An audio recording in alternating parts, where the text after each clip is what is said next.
구역 연합 예배를 드리는데 우리 구역이 좀 더 활성화되고 더 아름다워지고 더 많이 부흥했으면 좋겠습니다. 그래서 여러 가지 이제 올해부터는 좀 더 체계적으로 하나씩 만들어 가려고 하고 있습니다. 그래서 이 구역 연합 예배가 지금 날씨가 추워서 이렇게 하는 날씨가 좀 따뜻해지면 예배를 설교를 좀 줄일 생각이에요. 좀 간단하게 하고 구역이 좀 함께 연합할 수 있는 시간을 좀 드리려고. 그래서 제가 장소도 본당에 2팀, 그리고 또 우리 교육관, 그리고 식당 나누어서 우리 구역 자체 모임을 할 수 있도록 이렇게 할 그런 계획을 가지고 있습니다. 여러분 생각하시면서 좀 더 우리 구역이 더 아름답게 성장해 갈 수 있도록 서로 기도 많이 해주셨으면 좋겠습니다. 자, 오늘 저는 본문의 말씀을 가지고요, 2사람이 보여주는 교훈이라는 제목으로 함께 은혜를 나누길 원합니다. 따라합시다. 2사람이 보여주는 교훈. 2사람의 인생이 보여주는 교훈. 더 중요하게 바르게 말하면 그렇습니다. 우리가 예수님을 믿는 성도들이 살아가면서 잘 인식을 못하는 것이 있습니다. 그것이 뭐냐면 신앙생활을 우리가 바르게 하는 것이 얼마나 중요한지 이걸 모르고 그냥 넘어가는 거예요. 근데 예수 믿었으니까 그 의미 우리는 구원받았고 할렐루야 감사하다. 그리고는요 그냥 생각 없이 신앙생활하는 거예요. 저는 이걸 대단히 위험하다 이렇게 생각하고 있습니다. 대단히 위험한 것이다. 그래서 우리가 교회 안에서 있든지 밖에 있든지 우리가 예수를 믿었다는 이야기는 예수를 믿어서 거듭났다 이 말입니다. 거듭났다는 말은 무슨 말이에요? 영어로 말하면 born again 했다. 우리나라 말로 풀어서 말하면, 쉽게 말하면 다시 태어났다 이런 뜻입니다. 태어났다. 여러분 예수 믿음으로 끝난 게 아닙니다. 여러분 난 구원받았으니까 끝났다 이게 아니에요. 이제 시작인 거예요. 시작인 거예요. 그런데 많은 사람들이 착각하는 겁니다. 야 구원받았으니까 할렐루야 이제 예수 믿고 구원받았고 끝났다 아멘 그래가지고 마음대로 막 살아가는 거예요. 생각도 없이. 그건 엄청난 곤란한 일을 앞으로 불러오게 됩니다. 그렇게 살아가게 되면 굉장히 충격적인 삶을 살게 돼요. 그렇지 않아요. 출발에 불과할 뿐이에요. 거듭난 건 이제 태어난 거예요. 앞으로 자라서 살아갈 날이 창창한 겁니다. 그거를 우리가 잘 지혜롭게 감당해 낼 수 있어야 돼요. 그래서 우리는 이걸 모르게 되면 실컷 예수 믿어놓고 살아가면서 육신에 속한 자가 돼버리는 거예요. 육신에 속한 자. 실컷 예수 믿어놓고 구원받아놓고 축복의 자리가 아니라 저주의 자리에 앉게 되는 겁니다. 틀림없이 구원받았는데 하나님의 은혜로부터 멀어진 자가 돼버립니다. 이거 충격적인 사건이 벌어지는 거예요. 그렇기 때문에 우리는 하나님의 그 구원의 완성을 향해서 달려간다는 걸 아셔야 돼요. 이미 구원을 받았지만 영원한 완전한 하나님의 구원을 입을 그날까지, 그러니까 우리 영혼은 구원받았지만 육신은 아직 구원받은 상태가 아니라는 걸 아셔야 돼요. 왜? 육신은 여전히 죄와 연결되어 있어요. 그래서 우리는 실수하게 됩니다. 때로는 넘어지기도 합니다. 왜? 육신의 연약함 때문에 그런 거예요. 이 육신의 연약함은 제가 한 번씩 꼭 여러분 잊지 않도록 말씀드리지만 언제 완전히 이루어지는가? 주님이 이 땅에 오실 때예요. 그때 우리가 부활의 몸을 입으면서 이 껍데기가 이 죄에 길들여진 껍데기가 완전히 변화되어서 새로운 옷을 입게 된 듯이 우리 몸을 새로운 몸으로 바꾸어 입게 됩니다. 그것이 부활의 몸이에요. 그때는 우리가 죄를 완전히 모르게 되는 겁니다. 그렇기 때문에 지상에 있는 동안 야 구원받았으니까 다 된 거지, 이 사탄이 하는 소리예요. 마귀가 가르침입니다. 따라합시다. 속지 말자. 속지 말아야 돼요. 그래서 성경을 자세히 보셔야 돼요. 그래서 보십시오. 마태복음 16장 27절 말씀 보면 이렇게 말합니다. 인자가 아버지의 영광으로 그 천사들과 함께 오리니. 인자는 누굽니까? 예수님이 아버지의 영광 가운데 천사들과 함께 다시 오신다. 재림하신단 말이에요. 그때 하나님 하시는 말씀이 그때에 각 사람이 행한 대로 갚으리라 이렇게 말씀합니다. 이건 불신자들에게만 하는 말이 아니에요. 우리 믿는 성도들도 동일한 거예요. 하나님이 우리가 행한 대로 갚으시는 거예요. 주를 위해서 애쓰고 봉사하고 수고하고 주를 위해서 섬기는 성도들은요, 그 행한 대로 하나님 다 갚아주시는 거예요. 절대 이런 말에 여러분 유혹되면 안 돼요. 내 마음대로 막 살다가 마지막에 그냥 예수님 영접하고 죽으면 되지. 천만의 말씀. 그거는 여러분 받을 상이 하나도 없는 거예요. 겨우 구원받은 거예요. 겨우 구원받은 거예요. 그런데 어릴 때부터 예수를 믿어가지고 때로는 힘들고 어려운 풍파를 지나면서 그럼에도 불구하고 믿음으로 견뎌내고 이기고 믿음의 선한 싸움을 싸우고 주를 위해 봉사하고 그 긴 시간 동안 하나님 앞에 일평생 섬긴 그 사람이 받을 상은요, 이루 말할 수 없는 것입니다, 여러분. 그 주를 위해서 애쓰고 수고한 것이 축복인 거예요, 축복. 예? 하나님 앞에 아무것도 한 것 없이 겨우 구원만 받아가 천국에 들어가는 사람은 불쌍한 사람인 거예요. 천국 가서 보면 알게 될 거예요. 그래서 여러분, 우리가 살아있는 동안 이 땅에서 선한 일에 힘쓰고 하나님의 영광을 위해 사셔야 된단 말이에요. 로마서 2장 6절 말씀 보니까 하나님께서 각 사람에게 그 행한 대로 보응하시되 이렇게 말씀합니다. 하나님은요, 우리가 행한 대로 갚아주시는 분이라는 걸 아셔야 돼요. 그러니까 우리의 생애가 결코 헛된 삶을 사는 것이 결코 아닙니다. 남이 나를 알아주지 못하고 나를 이해해 주지 못하고 나를 오해한다 할지라도 그건 더 큰 상이 있다고 생각해요. 남이 알아주지 않음에도 불구하고 주를 위해 섬기고 남을 섬기고 봉사하고 수고한 그 인생은요, 하나님한테 받을 상이 너무 큰 거예요. 그거는. 그러니까 여러분, 누가 나를 알아주지 못한다 해서 내 마음 이해해주지 못한다고 해서 절대 낙심할 일은 아니고 시험에 들 일이 아님을 아셔야 됩니다. 그래서 우리가 수고한 모든 일은 하나님의 약속이 있기 때문에 고린도전서 15장 58절에 이렇게 말씀합니다. 그러므로 내 사랑하는 형제들아, 견실하며 흔들리지 말고 항상 주의 일에 더욱 힘쓰는 자들이 되라. 이는 너희 수고가 주 안에서 헛되지 않은 줄 알미라. 그렇게 약속하고 있는 겁니다. 항상 주의 일에 더욱 힘쓰는 자들이 되라. 이는 너희 수고가 결단코 헛되지 않다. 여러분, 이 비밀만 알면요, 우리가 무슨 걱정할 일이 있겠어요? 걱정할 일이 없어요. 하나님이 다 갚아줄 것인데. 그래서 요한계시록 22장 12절 말씀 보면요, 도장 찍듯이 탁 말해줍니다. 보라, 내가 속히 오리니 내가 줄 상이 네게 있어 각 사람에게 그가 행한 대로 갚아주리라 하고 약속하는 거예요. 그러니까 이 땅 살아가면서 예수 믿는다고 하면서도 그냥 자기 유익을 따라 자기 편리를 따라 손해 안 보고 다 인색하게 그렇게 살아가는 사람은요, 하나님 앞에 받을 상이 하나도 없는 거예요. 하나도 없는 거예요. 그런 것이 부러움의 대상이 되면 안 됩니다. 덜 수고하고 편하게 살고 편리하게 살고, 이건 세상 사람들이 하는 일이지 여러분 그런 걸 부러워하면 안 돼요. 부러워하시면 안 됩니다. 오늘 두 사람이 등장하는데 이 두 사람의 모습을 잘 지켜보셔야 돼요. 이 두 사람이 살아가는 그 생애가 어떤 결말을 가져오는지 한번 보시기 바랍니다. 먼저 라헬의 죽음에 대한 교훈입니다. 라헬이 누굽니까? 야곱에게 사랑받는 그대였습니다. 얼마나 얼굴이 미인인지 몰라요. 잘생겼습니다. 아마 절세 미인이 있을 거예요. 아마 미스 코리아 하면 아마 그 이분이 됐었을 거예요. 틀림없이. 그렇게 잘생겼습니다. 아브라함의 후손이니까, 아브라함과 사라의 후손이니까 보나만 하지. 잘생겼어요.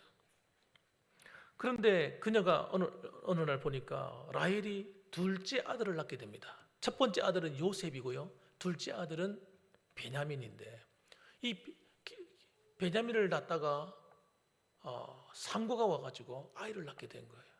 요즘 같았으면 아마 살았을 거예요. 라헬이 수술해가지고 애를 끄집어내면 되니까. 이때는 그런 기술이 없으니까 그냥 애를 낳아야 돼. 탯줄이 안에서 걸렸는지 애가 거꾸로 나오는지 무슨 일이 생긴지 모르고 애를 낳는 거예요. 그러니까 이 임신부가 너무 고통스러운 거예요. 그래가지고 아이를 겨우 낳았어요. 겨우 낳았는데 이미 자기의 생명이 꺼져가는 거예요. 그걸 누가 합니까? 본인이 느끼는 거예요. 그래서 이 아이를 바라보면서 아이를 품에 안겨주니까 이 아이를 향해서 이렇게 말했습니다. 베노니, 베노니. 이런 베노니. 그러고 숨을 거둡니다. 여러분, 이 베노니란 말이 무슨 말이냐면요, 슬픔의 아들이다, 그런 뜻입니다. 슬픔의 아들이다. 그러니까 마음이 너무 안타까운 거죠. 그리고 생명을 다했단 말이에요. 근데 그렇게 베노니 하는 말을 듣고 남편 된 야곱이 믿음의 사람이거든요. 아이고, 우리 아내가 베노니라 불렀으니까 그래, 슬픔의 아들, 그렇게 하지 않고 정반대 이름을 주어줍니다. 그 이름이 뭐냐면요, 엄마 없이 자라갈 아이지만은 그 아이들에게 오른손의 아들이라는 이름을 지어줍니다. 그래, 베냐민 이렇게 했어요. 오른손의 아들, 하나님의 오른손에 붙잡힌 아들, 이런 뜻이에요. 능력이 있는 아들. 그런 하나님의 손에 붙잡혀서 살아가는 인생이 되길 원해서 아버지가 그렇게 지어준 것 같아요. 아버지가 믿음이 참 좋죠. 그런데 여러분, 이 라헬의 죽음은 야곱에게 있어서 너무 절망적인 시간이었어요. 왜냐하면 자기 아내가 여러 명이 있지만 자기가 정말 사랑했던 여인은 이 라헬밖에 없는 거예요. 라헬밖에 없어요. 게다가 그를 가족이 묻혀야 될 매장지에 묻히지 못했습니다. 왜냐하면 여행 가운데 있었기 때문에. 여행 중에 있는데 옛날에 요즘처럼 어디 냉동관, 냉동 이런 식으로 넣을 수 있는 것도 아니고 그냥 들고 있으면 썩어서 물이 줄줄 흐르니까, 그래서 시신을 할 수 없이 길 가다가 아무데나 그냥 묻은 겁니다. 그런데 저는 이렇게 생각해요. 그러나 하나님이 함께 하셔서 라헬을 축복하셨다면 어떻게 됐을까? 길을 가다가 그렇게 되지 않도록 하나님이 미리 다 준비하게 하셨을 거예요. 내 생각이 그래, 내 생각이. 그런데 하나님께서는 라헬을 그렇게 축복하지 않으신 거예요. 왜 그러셨을까? 이게 문제입니다.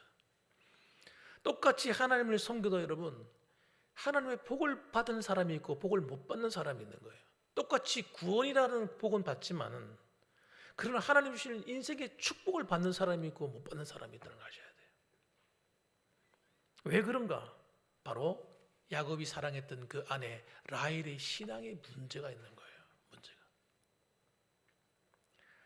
라헬은 야곱의 아내로서 한 남자의 사랑을 진하게 받는 그런 사람이었습니다만은, 그러나 그는 하나님을 온전히 믿지 못했습니다. 온전히 사랑하지 못했어요, 하나님. 라헬의 외모는 정말 아름다웠습니다만은 그런 영적인 아름다움은 자기 언니보다도 못했습니다. 못했어요. 안타까운 이야기죠. 정말 안타까운 이야기입니다. 왜 그랬을까? 저는 라반의 딸이지 않습니까? 아버지 라반을 많이 닮은 듯합니다. 내가 볼 때는. 그러니까 신앙도 닮은 것 같아요. 아버지가 뭐 했습니까? 이 부모의 신앙이 너무 중요한데 이 아버지 라반이 우상을 숭배하는 거예요. 셈족에다가 하나님이 계보단 말이에요. 하나님의 계보. 하나님의 계보임에도 불구하고 뭐 해요? 하나님을 똑바로 안 섬기는 거예요. 드라빔이라고 하는 가정의 수호신, 우상을 갖다 놓고 그 앞에 절하고 섬겼던 거예요. 그걸 누가 보았어요? 라헬이 그대로 보고 배운 거예요. 하나님은 유일하신 하나님이시고 그 하나님은 뭘 제일 싫어합니까? 우상 숭배하는 거 제일 싫어합니다. 어떻게 싫어하신다고요? 예, 제일 싫어하는 거. 그냥 제일 싫어한다 이게 아니라 제일 싫어하시는 거예요. 우상 숭배하는 거. 하나님 절대 복을 안 줘요. 하나님 그런 사람은. 그러니까 라헬이 그런 신앙을 이어받았으니까 참 안타까운 일이에요. 안타까운 일. 그러니까 아버지 집에서 도망 나올 때도 뭘 훔쳐가 나와요? 드라빔을 싹 훔쳐가지고 나오는 거예요. 그것 때문에 잘못하면요 큰일을 당할 뻔했어요. 아버지 라반한테. 그런데 그 물질을 도둑질해 와서 왔다는 얘기는 그 안에 뭐 있어요? 하나님을 온전히 섬기는 신앙이 아니라 우상 숭배의 신앙이 안에 들어있는 거예요. 하나님 바르게 못 섬기는 거예요. 그러니까 하나님이 자녀의 복을 주실 때도 어떻게 해요? 언니래 하죠. 그 언니에게 하나님 복을 많이 주는 거예요. 애를 막 낳게. 얼굴은 별로 못생겼습니다만은 하나님을 의지하고 하나님을 바라보는 믿음이 언니가 너무 훌륭한 거예요. 그래서 그는 우상을 섬기는 것도 아무렇지 않게 생각했던 여인이고 그 가정에 우상이 떠나지 않았어요. 나중에 지난번에도 말씀드렸잖아요. 그들이 하나님 부르실 때 올라가는데 우상이 왜 그리 많습니까? 집안에서. 예? 영적으로 침체된 거예요.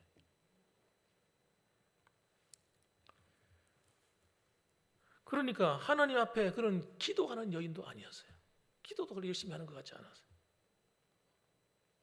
그러니까 신앙이 여러분 희미하고 또 무슨 문제가 생겼어. 그러면 아이를 많이 못 낳게 되었어요. 예를 들어서. 그러면 그걸 남편한테 화를 낸다고 될 문제입니까? 남편한테 나 아이 낳게 해달라고 화를 내고 달라들고. 그러니까 사라의 신앙만도 못하는 거예요. 사라는 정말 자기 남편을 정말 주와 같이 깍듯이 섬겼다니까. 그러니까 여러모로 볼 때 하여튼 라헬은 참 부족한 사람이었다는 거예요. 그러니까 여러분 하나님이 그의 인생을 그렇게 많이 축복해 줄 수가 없었어요. 축복해 줄 수가 없는 거예요. 심지어는 그의 죽는 그 순간까지도 그는 그냥 아무런 길 가다가 아무 매장지에는 그냥 묻혀버리는 그런 신세가 되고 말았던 것입니다. 두 번째 여러분 르우벤입니다. 이 르우벤은 여러분 야곱의 장자입니다. 여러분 장자는요 자연적으로 하나님의 축복을 받아 누릴 수 있는 거예요. 장자권을 갖게 되는 거잖아요. 이 장자권을 딱 가지면 하나님이 그와 직접 만나주십니다. 장자가 아닌 사람들은 건너뛰어 만나주지만 장자는요 직접 만나주죠 하나님이. 와 보통 축복이 아닙니다. 근데 이 르우벤이 하나님을 두려워하지 않는 거예요. 문제는 이거 참 문제예요. 따라합시다. 하나님을 두려워하는 신앙이 되자. 하나님을 두려워하지 않으니까 죄를 짓는 것을 두려워하지 않습니다. 어떤 죄를 짓느냐? 성적인 범죄를 짓게 됩니다. 22절에 보니까 이스라엘이 이 땅에 거주할 때에 이스라엘은 야곱을 말하는 야곱이 이 땅에 거주할 때 이 말입니다. 르우벤이 가서 그 아버지 첩 빌하와 동침하며 이스라엘이 이를 들었더라 이렇게 나옵니다. 그러니까 아버지의 첩이면 어떻게 되는 거예요? 어머니가 되는 거예요. 어머니. 친어머니는 아니지만 어머니인 거예요. 그 침상을 더럽혔다는 거예요. 동침했다는 거예요. 어머니하고. 이건 정말 하나님이 매우 매우 싫어하는 거예요. 근친상간하는 거. 이스라엘에 들었어요. 그런데 야단을 쳤는지 안 쳤는지 그건 모르겠어요. 따끔하게 혼냈는지 안 혼냈는지. 그런데 중요한 건 이겁니다. 르우벤이 회개를 했을까 하는 거예요. 하나님 앞에. 성경에 볼 때 회개했단 말은 잘 안 나오네요. 하나님이 다 보고 계신 거예요. 여러분 우리의 삶을 누가 보고 있다고요? 하나님이 다 보고 있는 거예요. 르우벤은 가만히 앉아 있어도 하나님의 축복이 흐르는 통로가 돼가지고 앞으로 그의 가문을 통해서 메시아가 올 수 있는 그런 축복을 받는단 말이에요.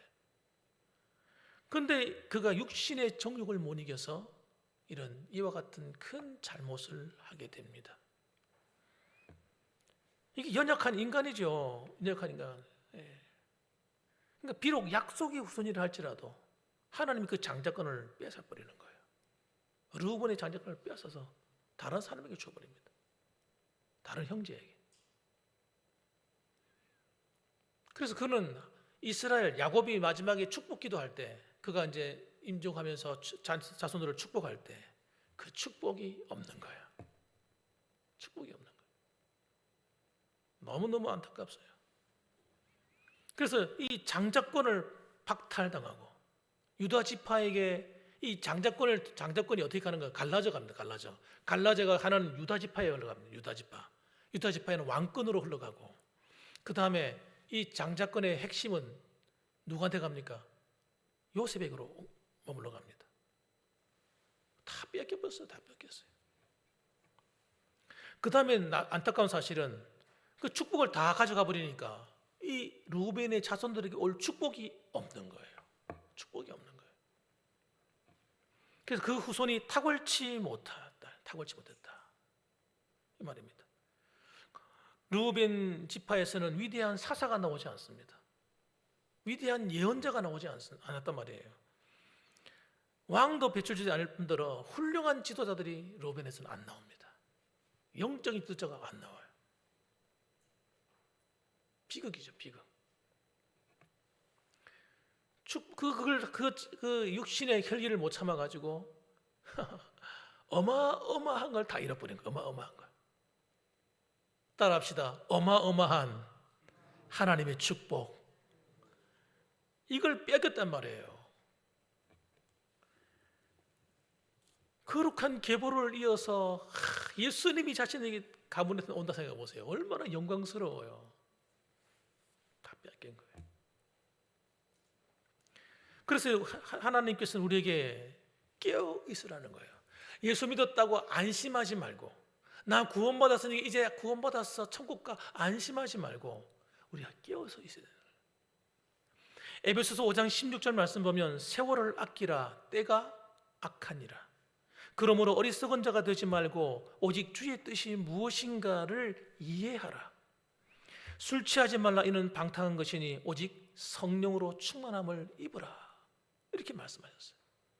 그러니까 신앙생활할 때 이 하나님 말씀을 통해서 하나님이 내게 뭘 원하신지 알고 육신에 속한 자가 되지 말고 육신에 성령으로 충만함을 입어서 성령에 속한 자가 되야 돼요. 할렐루야. 그럼요. 그래서 여러분 신앙생활 할 때 내 감정이 가는 대로 절대 안 됩니다. 내 감정이 움직이는 데 따라가면 안 돼요. 따라합시다. 하나님 말씀이 인도하시는 대로. 하나님 말씀이 뭐라고 말씀하냐, 이게 돼야 되는 거예요. 그래서 그 앞에 머리를 탁 숙여야 되는 거예요. 그래서 여러분 그렇게 해서 봉사하고 섬기고 신앙생활을 해야 여러분 우리에게 약속되어 있는 그 축복을 내가 다 누릴 뿐만 아니라 이 축복은요 대를 이어 흘러가는 거예요. 항상. 그래서 자손이 복을 받는 거예요. 그래서 구약에는 뭐라고 말합니까? 천대까지 복을 받는다. 하나님이 얼마나 기뻐하시면 천대까지 복을 주시겠냐고요. 그런데 그런 약속을 했다 할지라도 우리가 믿음을 지키지 못하고 하나님 기뻐하지 않는 육신에 속한 자가 되어버리는 순간 여러분 그 축복이 내게 안 된다는 사실, 다른 사람한테 다 뺏기는 거예요. 내가 받아야 될 복을 다른 사람이 다 받는 거예요. 그렇게 되지 말라고 하시는 것입니다. 오늘 이 두 사람의 이 모습을 한번 보셨습니까? 여러분 우리는 이런 육신에 속한 자가 되시면 안 됩니다. 오늘 여러분 이 자리에 계신 우리 성도님들, 우리 봉황에 속한 모든 성도들은 하나님이 기뻐하시는 그 믿음의 길로 달려갑시다. 하나님이 기뻐하지 않는 세상적인 욕망은 다 갖다 던져버려야 돼요. 다 시궁창에 갖다 버리시기 바랍니다. 그리고 때로는 힘들고 어려워도 하나님이 내게 주실 그 상을 바라보고 여러분 너무 걱정하지 말고 두려워하지 말고 염려하지 말고 믿음 위에 탁 서서 하나님 말씀의 그 견고함 위에 서서 오늘도 내일도 모레도 변함없이 달려가는 저와 여러분 되시기로, 이런 구역들이 되시고 하나님의 사랑받는 성도들이 되시기를 주님의 이름으로 축복합니다. 아멘. 기도하겠습니다.